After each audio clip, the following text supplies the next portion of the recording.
So I'll go ahead and say the 48 Laws of Power is very overrated. The 48 Laws of Power, I've read this book, I've probably read about 60-70%. It's a good book. It's a very good book, actually.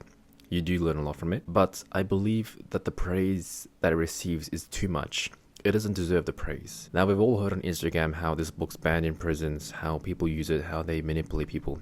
And that's all true to some extent, but this book pretty much, it misleads people into thinking that this book can help them manipulate people. It can help them pretty much deceive people, use them for their advantage, do whatever. So most of these laws in the book that you read, they mainly intertwine with each other. They do relate to each other a lot. For example, in Law 8, make others come to you, use bait if necessary, is very similar to the Law 11, which is learn to keep people dependent on you. Now, with these laws, they're all very similar, and they all focus on manipulating people to get the advantage, to get what you need. That's pretty much what the whole book is about. That's why people are so interested in reading it, because they look at this book as if it's some like magical tool that'll grant them superpowers. It'll make them like the best deceivers in the world, and that's what they think. And it's not wrong, because the way this book's marketed, you think that this book will literally just grant you just everything you want in life. In the book itself, it's very laid out in terms of chapters. So each law, when it starts off, it gives a summary of what the law is, how it's used in history, and it shows the people that abused it, and it also backfires on them, and then it ends off with a little description on how to use the law. Now, if you haven't read this book, read a few of the laws and then come back and see how you like it. Now, why I'm saying this is because most of the laws are pretty similar. Most of the book discusses the history of people actually using the laws. So you'll see, for instance, in the French Revolution, you'll see in the olden time, you'll see how people used, say, for example, Law 20 to get what they want. This book, the reason why it's very overrated, or why it doesn't deserve the praise, because this book makes you have a negative perception on people, and you should be very assertive. When you read this book, you're thinking about people being very dumb. You think about people as a tool to get what you need.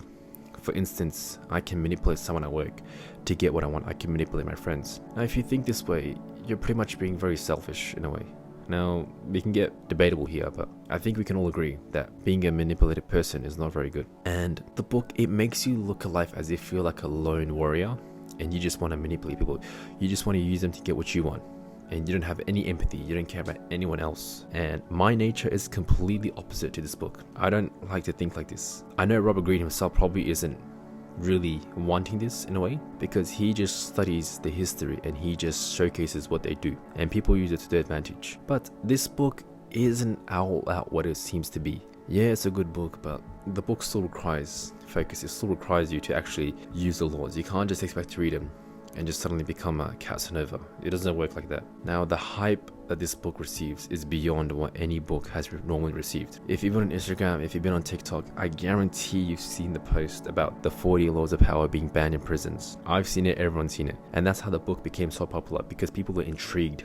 They were interested to see what this book was about. Why is it being banned? What's all this drama? What's all this commotion? Literally, put away the romance novels, put away the erotic novels, put it all away for a second.